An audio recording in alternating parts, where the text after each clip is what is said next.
Good afternoon बच्चों। आज हम लोग गुड आफ्टरनून बेटा। आज हम लोग क्लास 11 का कॉम्प्लेक्स नंबर के आगे के टॉपिक्स कवर करने जा रहे हैं। प्रीवियस क्लासेस में हम लोगों ने बेसिक, डेफिनेशन प्लस प्रॉपर्टीज देखे थे।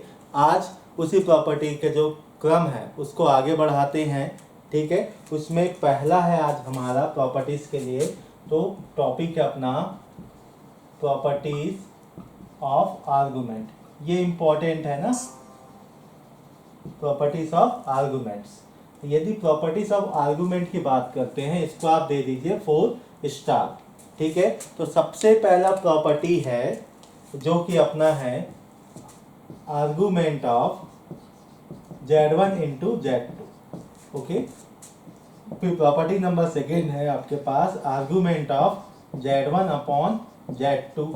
Third argument of Z power में n। नंबर फोर्थ है आपके पास आर्गुमेंट ऑफ Z बार। ठीक है, 4 है। अब बोलोगे सर कितने सारे प्रॉपर्टीज याद कर सकते, तो एक काम करता हूँ, आपको थोड़ा सा हिंट करता हूँ ताकि आपको कम चीज़ें याद करनी पड़े। जब भी आपको आर्गुमेंट की बात करेगा तो आपको चुपचाप किसको याद करना है? आपको याद करना है लॉग को। किसको याद करना है? लॉग को। अब लॉग में क्या याद करना है भाई कि लॉग की क्या क्या प्रॉपर्टीज थी। ठीक है, ये याद करना।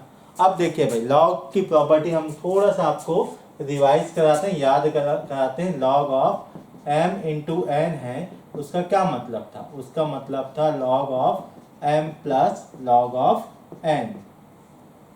जैसे ही लॉग की प्रॉपर्टी होती है, सेम आपका आर्गुमेंट्स की भी क्या होता है? प्रॉपर्टी होती है। मीन्स जहाँ पे ARG लिखा है आप समझ जाना लॉग है वो, बस समझना है, लिखना आर्गुमेंट ही है ना, लॉग मत लिख देना। तो यहाँ पे क्या हो जाएगा भाई? आर्गुमेंट ऑफ Z1 प्लस, देखो मल्टीप्लिकेशन है तो प्लस, ठीक है, डिवाइड है तो माइनस, आर्गुमेंट ऑफ Z2। ये हो गया पहला। दूसरा क्या हो जाएगा भाई? जहां पे डिवाइड है तब लग जाएगा माइनस, तो आर्गुमेंट ऑफ Z2। ठीक है, argument of Z1 minus argument of Z2। तो देख लीजिएगा भाई, मैं लॉग का भी साथ में लिखते चलता हूँ। Log m upon n is equal to log m minus log n। अगला लॉग ऑफ x के पावर में a है। ठीक है, तो एक जंपिंग प्रॉपर्टी होता है, जो पावर होता है ना वो कूद के कहाँ जाता है? सामने। तो सामने आने के बाद क्या हो जाएगा? a log x बन जाएगा। तो सिमिलर वे में यहाँ पे क्या हो जाएगा भाई? ध्यान दीजिएगा, n आर्गुमेंट ऑफ z, ये हो गया आपके पास। अब नेक्स्ट आर्गुमेंट ऑफ z बार। तो आर्गुमेंट ऑफ z बार का क्या मतलब है? ध्यान दीजिएगा, ये इसी पैटर्न पे भाई x के पावर में -1 है, ऐसा समझिए। ठीक है, ये हो जाएगा -1 log x। तो यहाँ क्या हो जाएगा भाई आपके पास? Minus argument of z। ये हो गया। अब ध्यान दीजिएगा, अब बोलोगे सर तो फिर लॉग और आर्गुमेंट में क्या अंतर है? ठीक है, अपन इसको लॉग भी तो लिख सकते हैं यदि सेम होता है तो मैं एक चीज बोलूंगा, जब भी आप आर्गुमेंट की बात करते हो क्या होता है भाई? आर्गुमेंट होता है थीटा। और निकालते कैसे हैं भाई?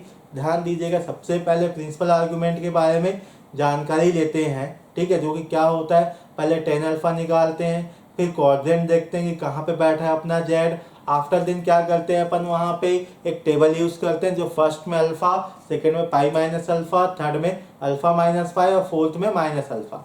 यहाँ से हम क्या करते हैं? प्रिंसिपल आर्गुमेंट की बात करते हैं, जो कि क्या होता है भाई? माइनस पाई से प्लस पाई वे के बीच में होता है। तो प्लस पाई वे पे लगता है आपका क्लोज।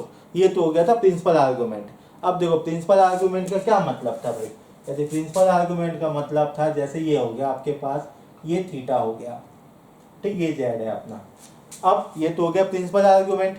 बट हमने आपको क्या बताया था भाई? जब आर्गुमेंट की बात करते हैं एंगल, तो उसको अप्रोच करने का तरीका क्या है?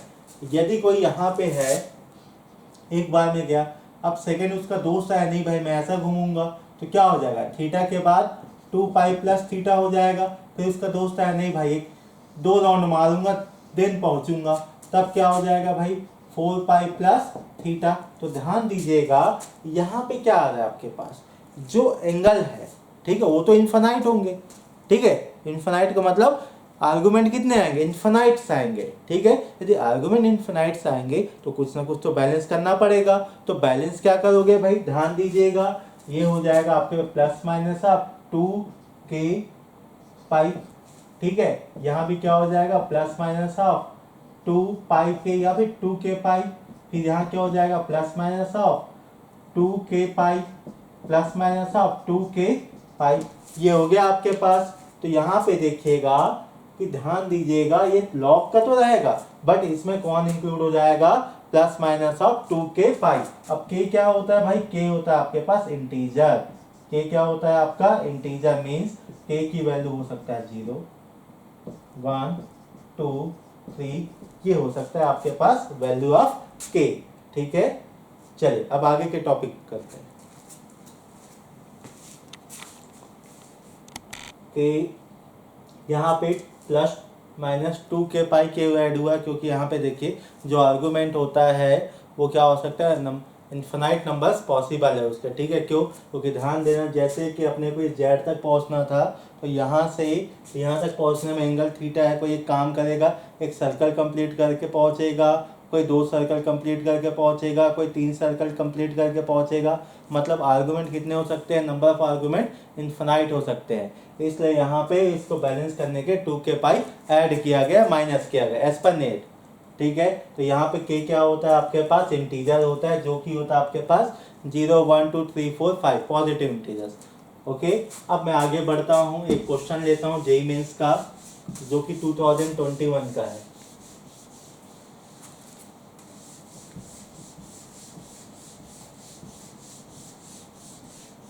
ओके, थोड़ा सा क्वेश्चन बड़ा है, ध्यान दीजिएगा क्या बोलता है। Let a complex number, okay, be W एक कॉम्प्लेक्स नंबर है, मैं डायरेक्ट लिख रहा हूँ भाई, ठीक है। ये जेईई मेंस 2021 का है, क्योंकि पूरा क्वेश्चन लिखने में बहुत समय लग जाएगा। इसकी वैल्यू क्या है भाई, 1 plus √3 iota, sorry 1 minus √3 iota, एक क्या है आपके पास, एक कॉम्प्लेक्स नंबर है। फिर क्या बोला, let another complex number Z, ध्यान देना एक और कॉम्प्लेक्स नंबर है भाई, वो कौन है, जेड है, ठीक है। फिर क्या बोला है, बी सच दैट, क्या बोला गया है, बी सच दैट कि mod of complex number Z into W is equal to आपके पास दिया है 1, ये आपके पास दिया गया है, ठीक है।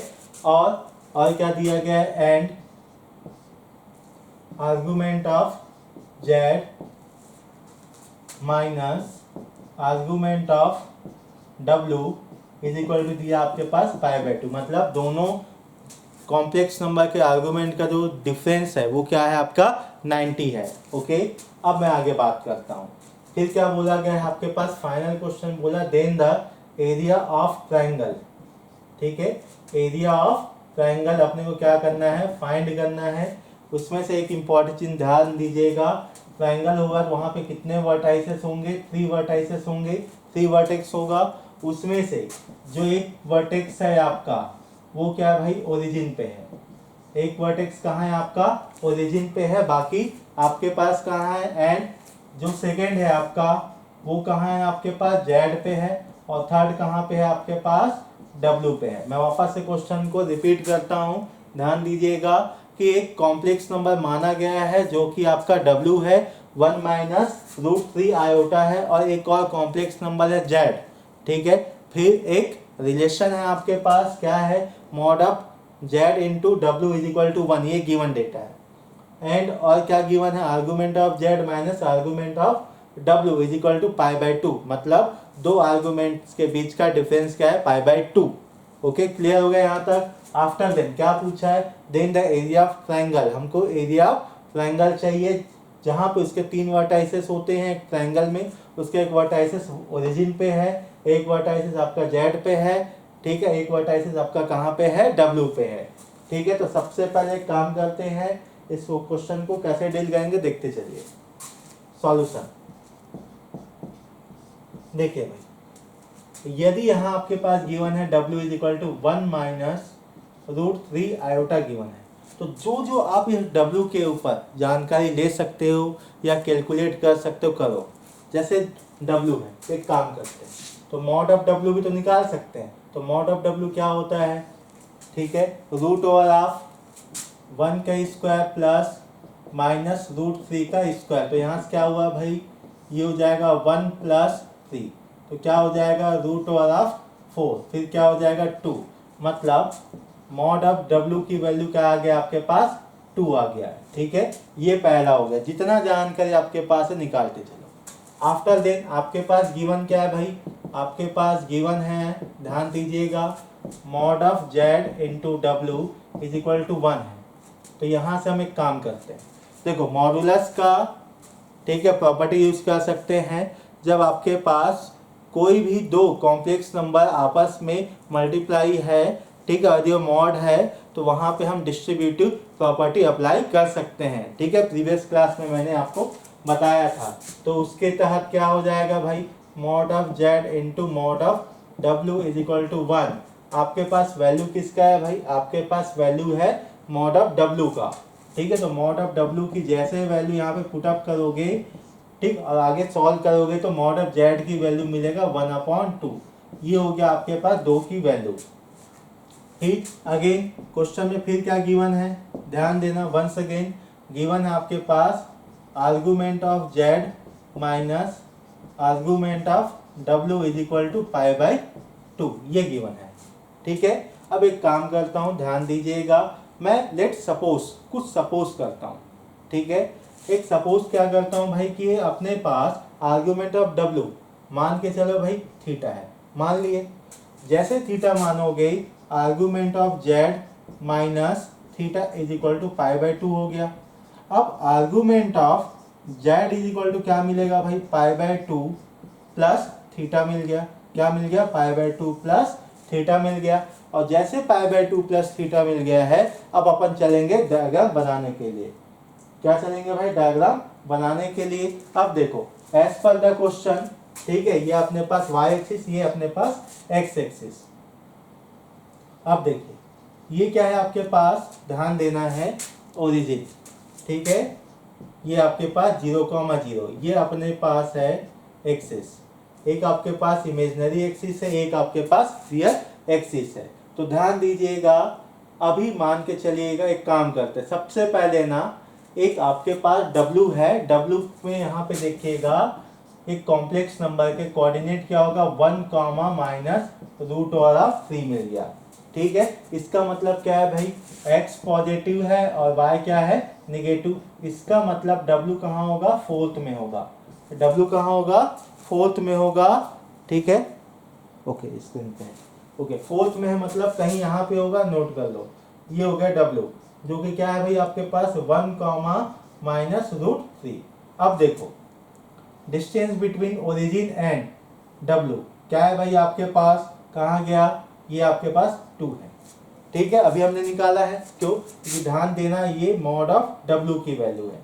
अब देखिए भाई क्या करना है, ध्यान दीजिएगा, अब आगे ध्यान देना है आपको, आर्गुमेंट ऑफ Z क्या है, π/2 प्लस थीटा है। आर्गुमेंट ऑफ Z क्या है, π/2 प्लस थीटा है, मतलब 90 प्लस थीटा है। 90 प्लस थीटा, इसका मतलब क्या हो जाएगा भाई, ध्यान दीजिएगा, ये आपके पास देखिए, मान के चलिए कोई Z है आपके पास, मान लो Z है।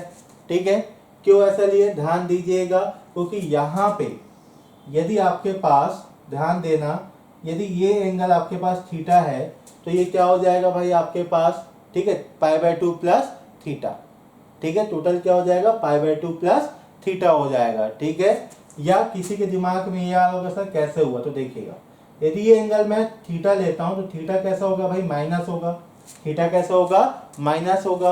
ये थीटा आपका माइनस है, टोटल एंगल कितना है भाई, आर्गुमेंट ऑफ Z के लिए वो है आपके पास π/2 प्लस थीटा। तो π/2 प्लस थीटा करोगे, थीटा और थीटा आपस में कैंसल आउट, तो क्या बचेगा भाई, टोटल एंगल बचेगा 90, मतलब π/2, ये हो गया। और इसका लेंथ कितना है भाई, मॉड ऑफ Z कितना है, मॉड ऑफ Z है आपके पास 1/2। अब एक काम करते हैं, दोनों वर्टाइसेस को मिला देते हैं, जिससे क्या बन जाएगा, एक ट्रायंगल बन जाएगा। और ट्रायंगल कैसा होगा आपके पास, ध्यान देना, ये होगा राइट एंगल ट्रायंगल हो गया, राइट एंगल ट्रायंगल हो गया। यदि RAT बन गया, इसका मतलब क्या हो जाएगा भाई, अपने को तो एरिया चाहिए, तो एरिया क्या होता है, half base into height, half base into height, GHT, ये होता है एरिया। तो क्या होगा, हाफ बेस कितना है भाई, बेस आपके पास ध्यान दीजिएगा आपके ऊपर है ना, देखिए यदि ये एंगल होगा, ठीक है, तो ये बेस मान के चलो 2, हाइट कितना होगा 1/2, तो आंसर क्या है भाई आपके पास, ये आ गया 1/2। ठीक है, आप इसको नोट करिए। मैं 1 सेकेंड आपको एक्सप्लेन करता हूँ। एक क्वेश्चन है जहाँ पे दो कॉम्प्लेक्स नंबर है, पहला W है, दूसरा Z है। W के लिए आपको दिया गया है 1 - 3 आयोटा, ये दिया गया। तो पहला कार्यक्रम क्या किए भाई कि हमने यहाँ से मॉड ऑफ W निकाला। फिर क्वेश्चन में जो बोला गया है कि भाई mod of W into Z की वैल्यू 1 है, तो मॉड ऑफ जेड की वैल्यू हमने कैलकुलेट किया। आफ्टर देन यहाँ क्या किया भाई, आर्गूमेंट है आपके पास, ठीक है, दो आर्गूमेंट का आपका डिफरेंस π/2 है, तो एक को थीटा मान लिए। आफ्टर थीटा मानने के बाद आर्गूमेंट ऑफ जेड की वैल्यू है π/2 प्लस थीटा। अब देखो W कहाँ है भाई, -y है और x पॉजिटिव, मतलब फोर्थ में मतलब फोर्थ में हमने बैठा दिया। फोर्थ में प्रिंसिपल आर्गुमेंट क्या होता है, -θ। ठीक है, तो यहाँ पे क्या करना अपने को, z के लिए बात करना, z के लिए एंगल क्या है π/2 प्लस थीटा। तो भाई π/2 प्लस थीटा क्या होगा, ओनली π/2 बचेगा, तो π/2 आ गया। उसके बाद दोनों कोऑर्डिनेट को हमने ऐड किया। जब दोनों कोऑर्डिनेट को हमने ऐड किया, कोऑर्डिनेट का मतलब दोनों वर्टाइसेस को, तो एक राइट एंगल ट्रायंगल मिला, उसके एरिया निकालते हैं। अब किसी के दिमाग में आएगा सर इतना मेहनत क्यों करे, तो शॉर्टकट बताएं। ओके, आपको डायग्राम ही बनाना है। ये आपके पास W ऐसी रफली बनाइए, ठीक है, कोई जरूरी नहीं कि एकदम कोऑर्डिनेट के अकॉर्डिंग जाइए। यदि ये एंगल क्या आपके पास थीटा है, तो यहाँ से ध्यान देना Z क्या होगा भाई, Z होगा आपका 90, कहाँ पे होगा 90 पर, टोटल क्या होगा 90 प्लस थीटा, ये हो गया Z। तो दोनों को मिला दो, बस आप यहाँ से भी निकाल सकते हैं। ठीक है, ऐसा एकदम परफेक्टली बनाने की आवश्यकता नहीं है। ठीक है, नोट करिए, फिर आगे बढ़ते हैं।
चलिए,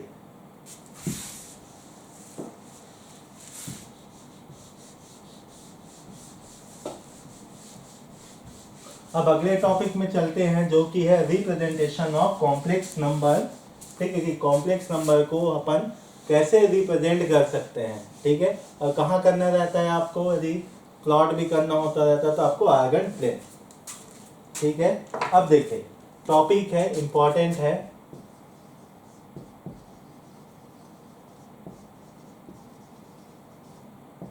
रिप्रेजेंटेशन ऑफ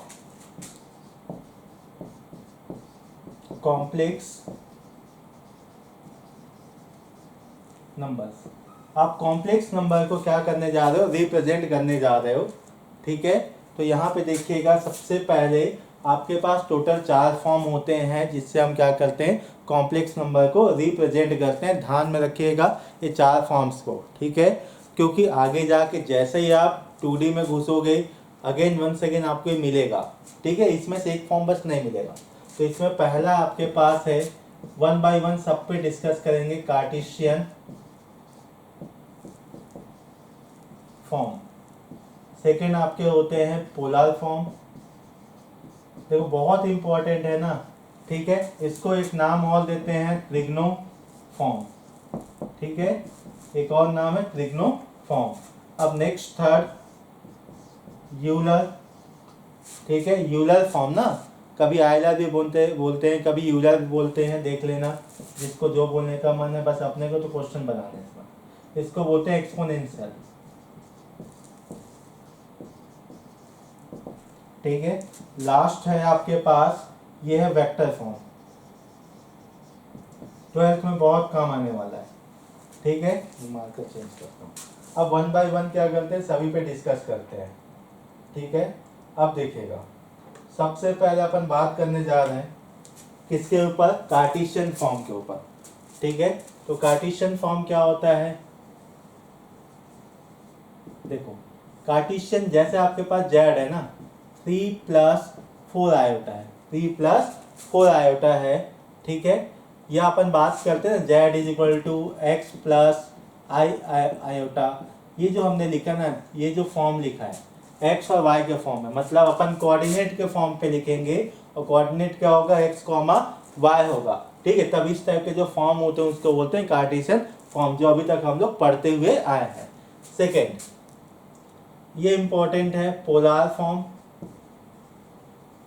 ठीक है। अब पोलर फॉर्म क्या होता है, जेड इज इक्वल टू, ध्यान दीजिएगा, R cos theta plus iota sine theta, ये इंपॉर्टेंट होता है, ठीक है। ये एक फॉर्म होता है जिसके क्वेश्चन सबसे ज्यादा पूछा जाता है और बच्चे सबसे ज्यादा इसी में फंसते हैं, okay. R cos theta plus iota sine theta, इस फॉर्म को याद रखना, आयोटा किसके साथ है, आपके साइन के साथ है, ना कि कॉस के साथ है, ओके। बट क्वेश्चन में क्या होता है पता है, आयोटा को कॉस के साथ दे दिया जाता है। चलो उसके लिए भी अपन सॉल्यूशन निकालेंगे। अब देखो यहाँ पे आर क्या होता है, आर होता है मॉड ऑफ जेड या फिर मॉड ऑफ कॉम्प्लेक्स नंबर। अब cos theta plus iota sine theta क्या होता है, ये होता है आपके पास आर्गुमेंट ऑफ जेड, क्या होता है, आर्गुमेंट ऑफ जेड, ठीक है। अब चलिए स्टार्ट करता हूँ, एक एग्जांपल लेता हूँ, Z is equal to 1 minus iota ले लो, कोई भी नंबर ले सकते हो, ठीक है। अब बोलेंगे एक काम करो, इसको ना पोलर फॉर्म में दिखा दो भाई। यदि पोलर फॉर्म में दिखाना है मतलब मुझे आर की वैल्यू चाहिए पहले तो, देन प्रिंसिपल आर्गुमेंट चाहिए, तभी तो रख पाऊंगा, तभी तो कॉस थीटा की वैल्यू निकलेगा, थीटा निकलने के बाद। चलिए तो यहाँ पे वन बाय वन चलते हैं इसके सॉल्यूशंस की तरफ, ठीक है। देखते चलिए, देखिए यदि 1 माइनस आयोटा है तो ध्यान दीजिएगा, सबसे पहले निकालिए मॉड ऑफ जेड, मतलब वैल्यू ऑफ आर, तो क्या हो जाएगा भाई, रूट ओवर ऑफ 1 का स्क्वायर प्लस -1 का स्क्वायर, तो क्या हो जाएगा भाई, रूट ओवर ऑफ 2, ये हो गया आर की वैल्यू, ठीक है। इसका काम खत्म। अब चाहिए अपने को थीटा, क्या चाहिए, थीटा, थीटा मतलब प्रिंसिपल आर्गुमेंट चाहिए। तो प्रिंसिपल आर्गुमेंट निकालने का तरीका क्या है भाई, स्टेप बाय स्टेप मेथड को फॉलो करें। तो पहला क्या है भाई, आप निकालोगे टेन अल्फा, टेन अल्फा क्या होता है, बी बाई ए, ठीक है, बी बाई ए। तो बी की वैल्यू क्या है भाई आपके पास, यहाँ से देखिएगा -1/1, तो यहाँ से अल्फा की वैल्यू आएगा आपका π/4, ये हो गया अल्फा की वैल्यू। अब ये मत पूछना कि कैसे निकाले, प्रीवियस क्लासेस में निकाल चुके हैं। फिर सेकेंड क्या करोगे, यहाँ पे सेकेंड स्टेप क्या बोलता है भाई, आपको चेक करना है किस क्वाड्रेंट में है, ठीक है, मतलब आपका फर्स्ट में, सेकेंड में है कि थर्ड में, उसके लिए आप जेड की तरफ चलिए। तो जेड के कोऑर्डिनेट क्या है भाई आपके पास, 1, -1 है, मतलब कहाँ होगा ये, फोर्थ में होगा, ठीक है। जैसे ही फोर्थ में हुआ, नंबर थर्ड आपको क्या यूज करना है, टेबल, टेबल क्या है आपके पास, alpha pi minus alpha, alpha minus pi minus alpha, यही है। तो यहाँ देखिएगा भाई, यहाँ पे फोर्थ में, इसका मतलब क्या हो जाएगा, जो अपना थीटा होगा, ठीक है, वो किसके इक्वल आएगा, थीटा मतलब प्रिंसिपल आर्गुमेंट, इसके इक्वल आएगा भाई -π/4 के इक्वल आएगा, ठीक है।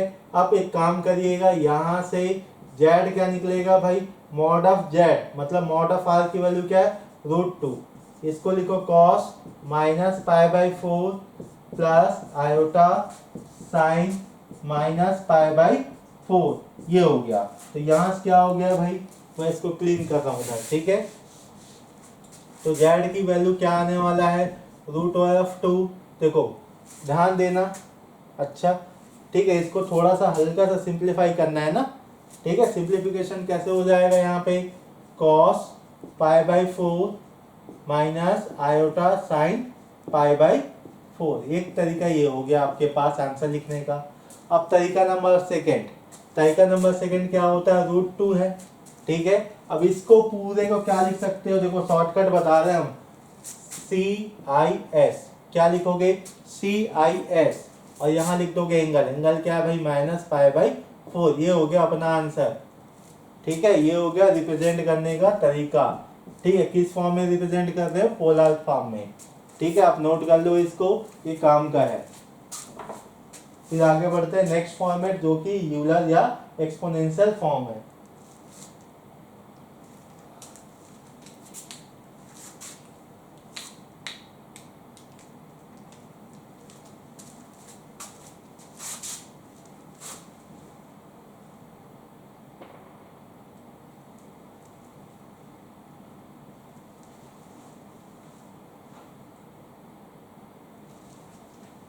चलिए अब चलते हैं अगले फॉर्म की तरफ, जो कि आपका है यूलर फॉर्म या एक्सपोनेंशियल फॉर्म। ये भी काम का है। अब जेई में जेई एडवांस के मोस्टली जो क्वेश्चन है, ठीक है, इसकी मदद से बहुत आसानी से कर सकते हो। तो देखो नंबर 3 है यूलर, ठीक है। यूलर फॉर्म है एक्सपोनेंशियल फॉर्म। तो देखो जेड इज इक्वल टू होता है आर टाइम्स ऑफ ए के पावर में आयोटा थीटा, ये याद रखिएगा, ठीक है। अब इसका डेरिवेशन में नहीं जाएंगे, कहाँ से आता है। देखो आर क्या होता है, मॉड ऑफ जेड, थीटा क्या होता है, प्रिंसिपल आर्गुमेंट, बस याद रखिएगा। यदि once again Z is equal to क्या है, 1 माइनस आयोटा है, सेम काम कर रहा हूँ ना प्रीवियस क्वेश्चन के हिसाब से। तो यहाँ पे प्रिंसिपल आर्गुमेंट कितना आया भाई अपने पास, वो आया -π/4 आ गया, और आर की वैल्यू क्या है, √2। तो यहाँ से आंसर क्या डिकोड होगा, √2 e के पावर में आयोटा -π/4। ये हो गया इसका आंसर। देखो आर्गुमेंट निकालने का तरीका क्या है भाई, यही एक तरीका है ना, दूसरा कोई मेथड नहीं है, ठीक है। ये हो गया। अब आगे बढ़ते हैं इसी में। तो यूलर में हमेशा याद रखिएगा r इंटू ई के पावर में आयोटा थीटा, थीटा क्या होता है, प्रिंसिपल आर्गुमेंट, ठीक है। हाँ बोलिए। CIS ध्यान दीजिएगा, रिप्रेजेंट करने का तरीका होता है, जैसे आपके पास क्या आया था, z is equal to √2, okay, cos -π/4 plus iota sine -π/4, ये आया था आपके पास z। तो ध्यान देना, इसको रिप्रेजेंट करने का एक तरीका होता है CIS। C स्टैंड फॉर आपका cos, आयोटा, और S फॉर साइन, ठीक है। एंगल जो होगा आप लिखोगे -π/4 होगा तो -π/, प्लस होगा तो +π/4, ठीक है। चलिए अब बढ़ते हैं आगे, ठीक है। इसी में आते हैं नेक्स्ट, अपना टॉपिक है क्या है आपका, आइडेंटिटी,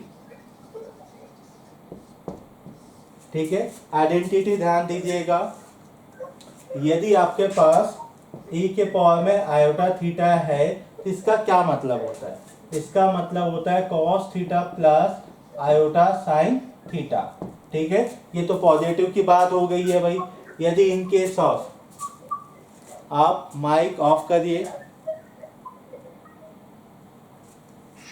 ठीक है। नेक्स्ट होगा e के पावर माइनस आयोटा थीटा। यदि आपके पास माइनस है पावर में, तो यहाँ पे आंसर क्या लिखोगे, cos theta minus iota sine theta, ये हो गया, ठीक है। अब देखिएगा, कभी कभी क्वेश्चंस में क्वेश्चन का तरीका आपको बताता हूं मैं, ठीक है। क्या बोलेगा, sine theta plus iota cos theta, इस फॉर्मेट में आपके पास कोई क्वेश्चन दे दिया जाएगा, ठीक है। और आपको बोलेगा चेक काम करिए भाई, वैल्यू निकालिए, कोई ऑप्शन में एलर फॉर्म या तो एक्सपोनेंशियल फॉर्म में ऑप्शन में दे दिया जाएगा, ठीक है। तब आपके पास जब भी ऐसा कोई क्वेश्चन आएगा, सबसे पहले इसको देखिएगा क्या स्टैंडर्ड फॉर्म में है कि नहीं। स्टैंडर्ड में क्या है भाई, cos plus iota sine theta, ये cos minus iota sine theta, ये होना चाहिए। मतलब आयोटा किसके साथ लगेगा, साइन के साथ। बट यहाँ क्वेश्चन में क्या है, आयोटा किसके साथ है आपके पास, कॉस के साथ। तो सबसे पहले इस आयोटा को साइन के साथ लेके आइए। तो कैसे लेके आओगे, ध्यान दीजिएगा। तो हैशटैग चालाकी, थोड़ा चालाक बनना पड़ेगा ना, क्योंकि जेई मेंस का या जेई एडवांस का क्वेश्चन रहेगा, थोड़ा चालाकी करना पड़ेगा। जब क्वेश्चन चालाक बन सकते हैं तो अपन भी चालाक बन सकते हैं। तो कैसे होगा, ध्यान दीजिएगा। साइन थीटा के सामने कुछ भी नहीं, मतलब 1 लिख दूं, कोई फर्क पड़ेगा क्या, नहीं, ठीक है। क्योंकि ध्यान दीजिएगा, आपके पास सामने कुछ नहीं मतलब 1 लिखा जा सकता है। अब ध्यान देना कि आपके पास जो आयोटा है, ठीक है, वो अपने को कहाँ चाहिए, साइन के साथ चाहिए। तो एक चीज आपसे पूछना चाहूंगा, आयोटा स्क्वायर की वैल्यू क्या होता है भाई, -1, ठीक है। तो मैं आपसे ये पूछना चाहूंगा, तो माइनस आयोटा स्क्वायर की वैल्यू क्या होगा, +1 होगा, ठीक है। मीन्स जहां पे +1 होगा वहां पे हम क्या रिप्लेस कर सकते हैं, माइनस आयोटा स्क्वायर। तो यहाँ से क्या मिलेगा, minus iota square sine theta plus iota cos theta. अब देखिए भाई, यहाँ पे आपके पास दोनों टर्म्स में आयोटा है, तो अपन एक काम कर सकते हैं कि दोनों से आयोटा कॉमन ले सकते हैं। जैसे आयोटा कॉमन लोगे क्या क्या बचेगा, यहाँ से iota minus iota sine theta plus cos theta, ये हो गया। अब इसको थोड़ा सा फर्दर अरेंजमेंट करो, तो आफ्टर अरेंजमेंट करने के बाद आपको क्या मिलेगा, cos theta minus iota sine theta, ये मिल गया आपके पास, ठीक है। अब देखिएगा यहाँ पे क्या आपके पास आयोटा, और ये वैल्यू क्या हो जाएगा, ए के पावर में माइनस आयोटा थीटा, ये बन गया। अब देखिएगा आपके पास क्या है, आयोटा है, आयोटा को क्या लिख सकते हैं, 0 प्लस आयोटा, कोई फर्क पड़ेगा क्या, नहीं पड़ेगा, ठीक है। तो यहाँ पे क्या हो जाएगा भाई, यहाँ देखिएगा इसके अकॉर्डिंग क्या है, कॉस थीटा कंपेयर करिए plus iota sine theta, means sine theta की वैल्यू क्या होना चाहिए, 1, और कॉस थीटा की वैल्यू होना चाहिए 0। तो यहाँ से थीटा क्या बनेगा भाई, थीटा बनेगा यहाँ पे से π/2। यदि थीटा π/2 होगा तभी कॉस 0 बनेगा और साइन क्या बनेगा 1। तो यहाँ से आपके पास क्या हो जाएगा भाई, e के पावर में आयोटा π/2। देखो आयोटा को अब रिप्लेस कर सकते हैं e के पावर में आयोटा π/2 के साथ। ऑलरेडी आपके पास क्या है, e के पावर में माइनस आयोटा थीटा। यदि बेस सेम है तो पावर क्या हो जाएगा, आपस में ऐड हो जाएगा। तो क्या हो जाएगा भाई, π/2 माइनस थीटा, ये हो गया आपके पास, ठीक है। किसकी वैल्यू है ये, sine theta plus iota cos theta की वैल्यू है, ध्यान में रखिएगा, ठीक है, इंपॉर्टेंट है, इसको नोट करिए, ठीक है। यदि ऐसा नहीं सोच पाते तो वापस से क्या करोगे, पूरा प्रिंसिपल आर्गुमेंट निकालोगे, आफ्टर देन क्या करोगे भाई, यहाँ से, ठीक है, वैल्यू ऑफ जेड निकालोगे, ठीक है। आप चाहो तो ऐसा भी बना सकते हो, ठीक। आप इसको नोट करिए, फिर आगे बढ़ते हैं।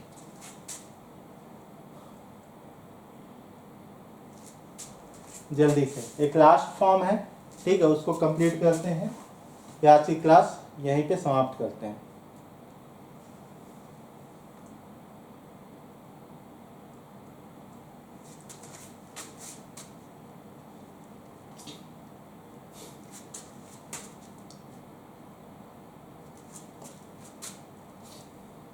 चलिए अब लास्ट फॉर्म की तरफ बढ़ते हैं।